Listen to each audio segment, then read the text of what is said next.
नमस्कार बच्चों। Principle of inheritance and variation chapter में आज हम लोग पढ़ेंगे डाइहाइब्रिड क्रॉस और उसका क्या कंक्लूजन निकला है, उससे प्रॉब्लम्स, उससे रिलेटेड प्रॉब्लम्स।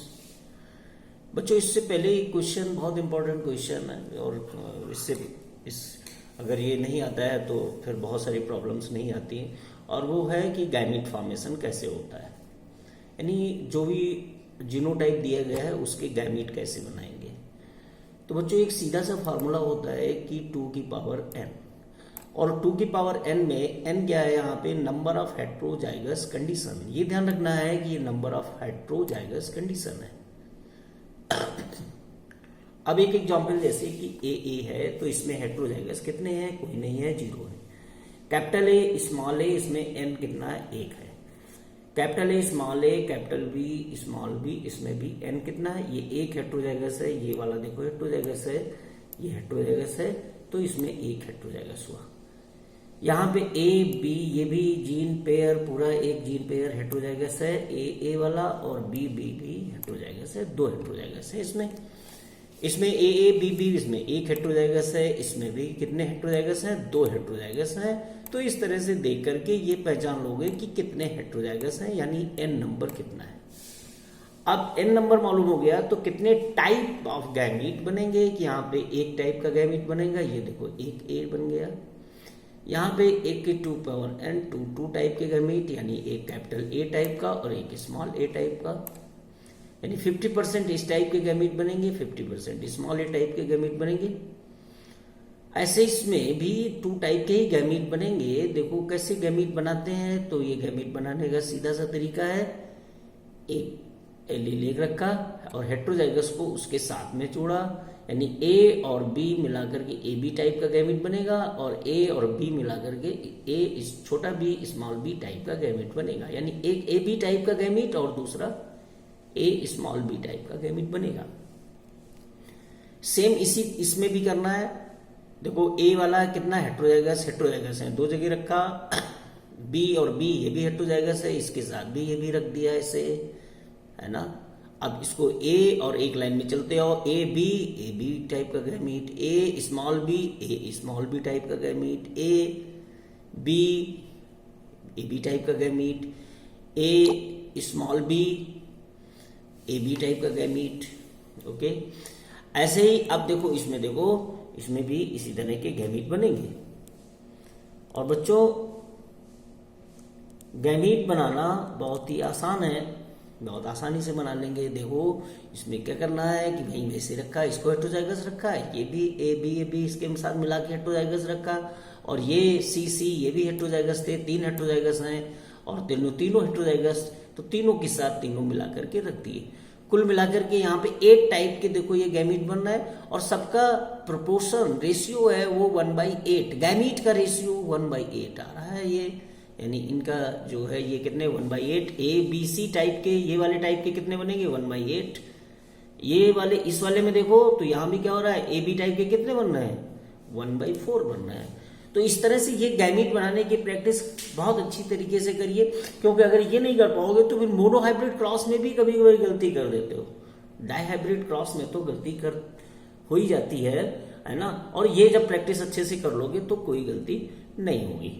अब बच्चों बात करते हैं, देखो डाइहाइब्रिड क्रॉस में क्या होता है कि ये डाइहाइब्रिड क्रॉस है, तो डाइहाइब्रिड क्रॉस को ध्यान से देखो। डाइहाइब्रिड क्रॉस क्या होती है कि जब आप मालूम है, अब याद करो मोनोहाइब्रिड क्रॉस में क्या बताया था कि जब only 1 pair is consider at the time of cross, then it is called monohybrid cross. When 2 pair, these are 2 pair of the contrasting characters consider at the time of cross, then it is called dihybrid cross. Okay, now Mendel made the cross किसके लिए, for the study of interaction of the character, interaction of character के लिए Mendel ने study किया था dihybrid cross का। Okay, and और उसके बाद में ध्यान रखो ये कि मेंडल ने जो क्रॉस किया था, made this cross for the study of interaction of the character, लेकिन he did not perform all the possible 21 crosses of 7 character. जो 21 क्लासेस हैं 7 कैरेक्टर की, वो उन्होंने नहीं किया। क्यों? क्योंकि जो कुछ उसमें से जो पीछे वाले वीडियो में देखना, हमने जो एक ग्राफ दिया हुआ है उसमें क्रोमोसोम, किस क्रोमोसोम नंबर पे कौन सा कैरेक्टर है ना, तो इसलिए वो पॉसिबल नहीं था, क्योंकि वो लिंकेज की कंडीशन बन जाती और ये इंडिपेंडेंट असॉर्टमेंट का कैरेक्टर नहीं शो करता। ओके अब बच्चों देखो जरा ये बात को देखो, ये क्या किया इसमें, ये कैरेक्टर ले रहे हैं सीट का कैरेक्टर 2 है, शेप और उसका सीट का कलर, 2 कैरेक्टर हो गए। शेप में राउंड और रिंकल्ड भी हो सकते हैं, ये दोनों कंट्रास्ट कैरेक्टर हो गए। और येलो और ग्रीन कलर के ये कंट्रास्ट हो गए। अब हमने मेल प्लांट ले लिया, round yellow, capital R capital Y, wrinkled green, small R small Y, ये इसका जीनोटाइप, ये पेरेंट्स हो गए। अब इनके गैमीट जो बनाए तो कैपिटल आर वाई टाइप का गैमीट बना और ये भी small R small Y. Selfing इसमें जब ये क्रॉस है, ये क्रॉस का साइन है देखो, तो क्रॉस पॉलिनेशन कराएंगे और ये F1 जनरेशन में आ गए सभी राउंड एंड येलो, क्यों कैपिटल आर कैपिटल वाई दोनों डोमिनेंट है, राउंड और येलो आ गए। ओके नाउ फिर जब सेल्फिंग कराया तो ये मेल गैमीट बने इसके, ये फीमेल गैमीट बने, इधर मेल गैमीट रख लिए और ये फीमेल गैमीट रख लिए। अब इसमें भरना कैसे है मालूम है, कैपिटल आर कैपिटल वाई लिखा है, कैपिटल आर स्मॉल वाई, इधर से इधर लाओ और ये इधर लाओ और मिलाकर के आर वाई लिख दो और ऐसे ही ये पूरा बॉक्स बना लिया। ये आपको आ गई F2 जनरेशन। क्योंकि 4 टाइप के गैमीट इधर बन रहे थे, ये मेल गैमीट, इधर फीमेल गैमीट, ये भी 4 टाइप के है ना। सेल्फिंग कराया तो प्लांट वही है, एक ही प्लांट है, एक ही टाइप के गैमीट बनेंगे, मेल भी और वही फीमेल भी बनेंगे, ठीक। और ये बॉक्स पूरा कंप्लीट कर लिया, इसको बोला F2 जनरेशन, ठीक। अब इस F2 जनरेशन में जरा ध्यान दो, इस F2 जनरेशन ये कैसा होगा, राउंड येलो। अच्छा हाँ, यहाँ पे ध्यान दो, यहाँ पे ये कैपिटल आर स्मॉल आर है बेटा, है ना, ये गलती से लिखा हुआ है कैपिटल आर, यहाँ पे क्या है capital R small R. Okay now अब देखो ये मैंने अब ट्रायंगल को देखो जरा ध्यान से, है ना, ये ट्रायंगल देखो, ये सब आपको राउंड येलो, एक ट्रायंगल ये राउंड येलो वाला है, ये वाला ट्रायंगल, इसको बना करके इसी तरह से ट्रायंगल बनाना है ना, अलग अलग ट्रायंगल। दूसरा ये ट्रायंगल ये देखो राउंड और ग्रीन का है, ये दूसरा ट्रायंगल राउंड और ग्रीन का है, यानी ये वाला और ये वाला, ये 3 राउंड और ग्रीन के हैं, ठीक। ये तीसरा ट्रायंगल रिंकल्ड येलो का है, देखो ये रिंकल्ड येलो है, और ये लास्ट में बचा राउंड ग्रीन। ओके तो ये तो फिनोटाइप का ट्रायंगल हो गया, फिनोटाइप निकालने का बहुत अच्छा सा तरीका। ओके नाउ अच्छा, इनके फिनोटाइप भी देखो, इनके बॉक्स में ही लिख लेना, है ना, कि ये सब राउंड येलो है, ये सब राउंड येलो, इतने ट्रायंगल वाले राउंड येलो, ये वाले है ना राउंड ग्रीन, ये वाले राउंड ग्रीन, है ना, ये वाले राउंड येलो, सबका इनका फिनोटाइप इन्हीं बॉक्स में लिख लेना, प्रैक्टिस करने की जरूरत है। जीनोटाइप देखो बेटा, है ना, लेकिन नीट एग्जाम में ये ट्रायंगल दिमाग में रख के रखिए, नीट एग्जाम में क्या होता है, जल्दी करना होता है क्वेश्चन जल्दी, 1 मिनट में एक क्वेश्चन, और बायो क्वेश्चन तो 1 मिनट से भी कम में टाइम में, क्योंकि फिजिक्स केमिस्ट्री के लिए बहुत सारा टाइम निकालना होता है ना। और बायो में 90 क्वेश्चन आते हैं, 90 में 90 क्वेश्चन होते हैं, तभी मजा आता है और तभी अच्छा कॉलेज मिलता है बच्चों। देखो अब जीनोटाइप क्या है कि जीनोटाइप में देखो क्या है कि जीनोटाइप का निकालने का एक एरो ये लगाया, देख रहे हैं, दूसरा देखिए, एक तो मैंने पहले क्या करो कि बीच में ये 4 डॉट लगा लो, है ना। यहां पे ये ध्यान रखना कि ये जो सीक्वेंस है ये जो गैमीट की सीक्वेंस है, ये गैमीट की सीक्वेंस यही रखना, यानी पहले आर वाई टाइप का, फिर capital R small Y type, फिर ये टाइप, और फिर देखो आपको मजा आएगा इसमें। ये 1 1 1, ये डॉट 1 1 वाले हो गए, ये सब 1 वाले हो गए, यानी ये 1 और एक ये 1, 4 1 वाले हो गए। फिर एक ये लाइन खींचा, ये 1 2 2 ये हो गए, 1 2 2 ये हो गए, 1 2 3 4 लाइन जहां जहां जा रही है 1 2 3 4, 1 2 ये हो गए, 1 2 ये हो गए, और सब लिख करके बसा दो आराम से। रेशियो क्या आ गया 1:2:1, है ना। Phenotype ratio 9:3:1, round yellow, round green, wrinkled yellow, wrinkled green, अभी पीछे वाले ट्रायंगल वाले से, और जीनोटाइप लाइन वाले से फार्मूले से निकाला है। ओके, अब देखो यहां पे एक बहुत ही इंपॉर्टेंट बात हो रही है, क्या है कि इन डायहाइब्रिड का क्वेश्चन देखिए, एक प्रॉब्लम आई यहां पे, डायहाइब्रिड क्रॉस में probability of the F2 generation having F2 generation, what is the probability of dihybrid cross in dihybrid cross, probability of the F2 of spring having both character homozygous, दोनों character homozygous है। ऐसे कितने होंगे, दोनों character homozygous, तो 4/16 आएंगे, that is 25%। दोनों character homozygous मतलब ये भी होमोजाइगस, ये भी होमोजाइगस, ये भी होमोजाइगस, है ना, देख रहे हो, ये भी होमोजाइगस, ये भी होमोजाइगस, देख रहे हैं, दो हुआ, देख रहे हो बेटा। और कौन, ये भी होमोजाइगस, RY RY, ये भी होमोजाइगस हुआ, और ये एक ये बचा, है ना, capital small r small y, ये तो टोटल हो गए 4 हो गए, तभी equal 4/16। Heterozygous for the both character और डायहाइब्रिड, ये भी 4 है, देखो हेट्रोजाइगस दोनों के लिए हेट्रोजाइगस, ये एक के लिए हेट्रोजाइगस, ये एक के लिए होमोजाइगस नहीं, दोनों के लिए हेट्रोजाइगस, 4 है खाली यही बस, और कोई नहीं है ना। ये वाले बहुत आसान है, बढ़िया क्वेश्चन है ना। 4/16 दैट इज 25%। आप देखो बेटा नेक्स्ट में बोला क्या क्वेश्चन है, homozygous for the one character and heterozygous for the other. अब ध्यान दो इस पे, होमोजाइगस फॉर वन और हेट्रोजाइगस फॉर अदर, एक के लिए होमोजाइगस दूसरे के लिए हेट्रोजाइगस, तो टोटल आएंगे 8/10 that is okay, 8/16 that is कितना 8/16। नाउ नेक्स्ट है probability of the parental type phenotype, probability of parental type phenotype.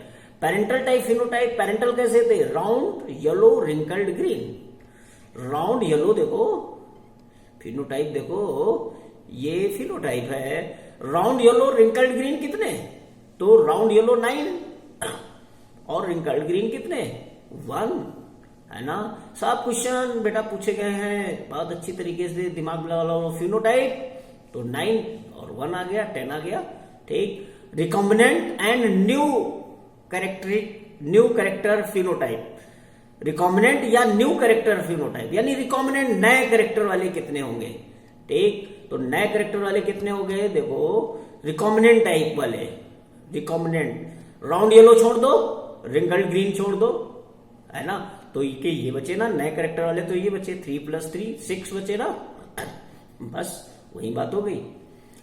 F1 generation like phenotype, F1 generation like phenotype, F1 generation में कितने थे, राउंड कितने थे, round yellow थे ना, तो राउंड येलो कितने आए 9 थे, 9:3:1, है ना। पेरेंटल जीनोटाइप में केवल कितने आएंगे 2, ये वाला पहला वाला और लास्ट वाला, ये वाला पहला वाला और ये लास्ट वाला, 2 पेरेंटल जीनोटाइप। ओके, हर एक क्वेश्चन में अलग अलग बात है, ठीक। नाउ न्यू जीनोटाइप 4/16 14/16 आएगा, ठीक। Ratio of the parental phenotype and new character phenotype, यानी ratio of the parental phenotype and new character phenotype कितना आएगा 10:6, okay. Ratio of parental genotype and new genotype तो कितना आएगा 2:14, ठीक।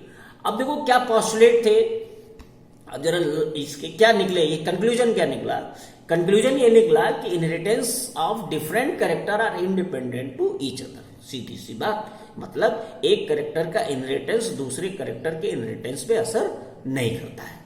क्यों, देखो राउंड के साथ येलो भी जा रहा है ना, राउंड के साथ ग्रीन भी जा रहा है भैया, कोई ये कंपलसरी नहीं कि राउंड के साथ हमेशा येलो ही जाएगा, ये राउंड के साथ में हमेशा कोई वही कैरेक्टर जाएगा ना, राउंड के साथ येलो भी जा रहा है, राउंड के साथ ग्रीन भी जा रहा है ना, ऐसे ही रिंकल्ड के साथ भी देखो येलो जा रहा है ना, और रिंकल्ड के साथ ग्रीन भी जा रहा है। That is inheritance of one character is independent to the inheritance of other character, है ना, इंडिपेंडेंट असॉर्टमेंट इसको बोलते हैं। और इसी की वजह से रेशियो कितना आया ये 9:3:1 आया। अब जरा एक बात देखो, ये 9:3:1 का रेशियो जो आया, तो यहां पे देखो ये दो मोनोहाइब्रिड क्रॉस का मल्टीप्लीकेशन है बेटा। कैसे?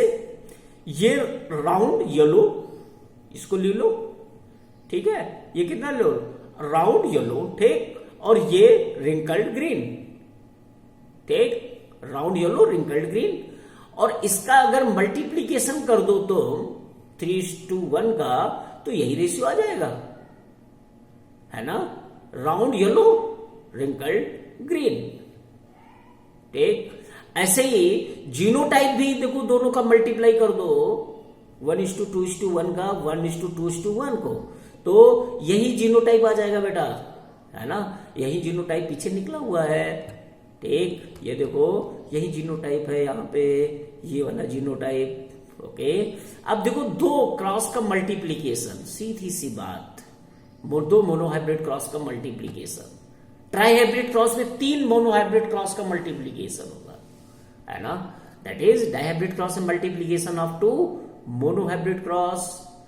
नाउ अब देखो बेटा, ये जो लॉ है, लॉ ऑफ इंडिपेंडेंट असॉर्टमेंट, ये क्या करता है कि only applicable when gene of the both the character present on the different homologous chromosome, ये शर्त है। ये एक होमोलॉगस पेयर है, यहां पे कैपिटल आर स्मॉल आर है, ये कैपिटल वाई स्मॉल वाई, ये एक होमोलॉगस पेयर है, तभी ये इंडिपेंडेंट असॉर्टमेंट करते हैं। देखो आर वाई के साथ जा रहा है, ये इसके साथ भी, आर कैपिटल आर वाई के साथ भी जुड़ सकता है, इंडिपेंडेंट असॉर्टमेंट। यानी मियोसिस में जब क्रोमोसोम ये अलग हो गए, ये अलग हुए, तो दोनों एक साथ कंबाइंड, किसी के साथ कोई कंबाइंड हो सकता है ना। लेकिन अगर लिंकेज है बेटा, तो क्या होगा, होगा ये, अरे भैया आर और वाई एक साथ जाएंगे, ये आर और वाई एक साथ जाएंगे, तो गैमेट दो ही टाइप के बनेंगे ना। अब बता दिया कि आर और वाई जीन लिंक्ड जीन है और हेट्रोजाइगस है दोनों में भैया, तो बताओ कितने टाइप के गैमेट बनेंगे ना, तो दो ही टाइप के बनेंगे ना, capital R capital Y, small R small Y. अब क्या कंक्लूजन निकला, कंक्लूजन इस मोनोहाइब्रिड का क्रॉस, इस पूरे का निकला कि जो नॉन एलिलिक जीन है प्रेजेंट ऑन डिफरेंट क्रोमोसोम, ध्यान दो, these are non allelic gene present on different chromosome, ये इंडिपेंडेंट, सो इंडिपेंडेंट असॉर्टमेंट, ये इंडिपेंडेंट असॉर्टमेंट शो करते हैं। लेकिन नॉन एलिलिक जीन आर और वाई, नॉन एलिलिक जीन है ना, present on same homologous chromosome, present on same chromosome, और ये inherit together, that is linkage, okay. अब देखो इसका मतलब ये हुआ कि कैपिटल आर और स्मॉल आर के बीच में क्या होगा, सेग्रीगेशन ऑफ एलिलिक जीन होगा, आर और आर के बीच में, वाई और वाई ये एलील है, एलिलिक सेग्रीगेशन है, समझे। और आर और कैपिटल वाई ये क्या हुआ, assortment of non allelic gene, that is different chromosome पर है। इसको कहेंगे, जब ये अलग अलग हुए और किसी के साथ कोई कंबाइंड किया तो इसको कहेंगे असॉर्टमेंट। लेकिन यहां क्या हो रहा है, आर और वाई साथ साथ जा रहे हैं, तो स्लैश करके लिख दिया गया, आर और वाई साथ साथ जा रहे हैं, तो क्या किया, लिंकेज लिख दिया। ठीक बेटा, देखो अब यहां पे when assortment occur then segregation तो जरूर ही होगा, क्यों, असॉर्टमेंट अगर होगा तो सेग्रीगेशन देखिए जरूर होगा। ये देखिए सेग्रीगेशन हो रहा है और यहां पे असॉर्टमेंट हो रहा है ना, तो सेग्रीगेशन तो होगा ही होगा। लेकिन when assortment does not occur, लेकिन जब असॉर्टमेंट नहीं होगा तब भी सेग्रीगेशन होगा।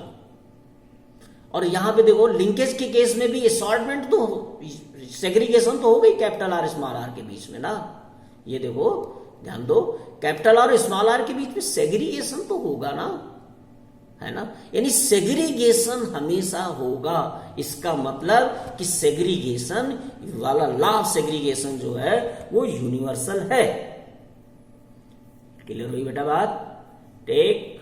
अब अगर मेंडल ने, ध्यान दो इस पे, अगर मेंडल ने सभी 21 क्रॉस की होती तो वो इंडिपेंडेंट असॉर्टमेंट की डिस्कवरी नहीं कर पाते बेटा।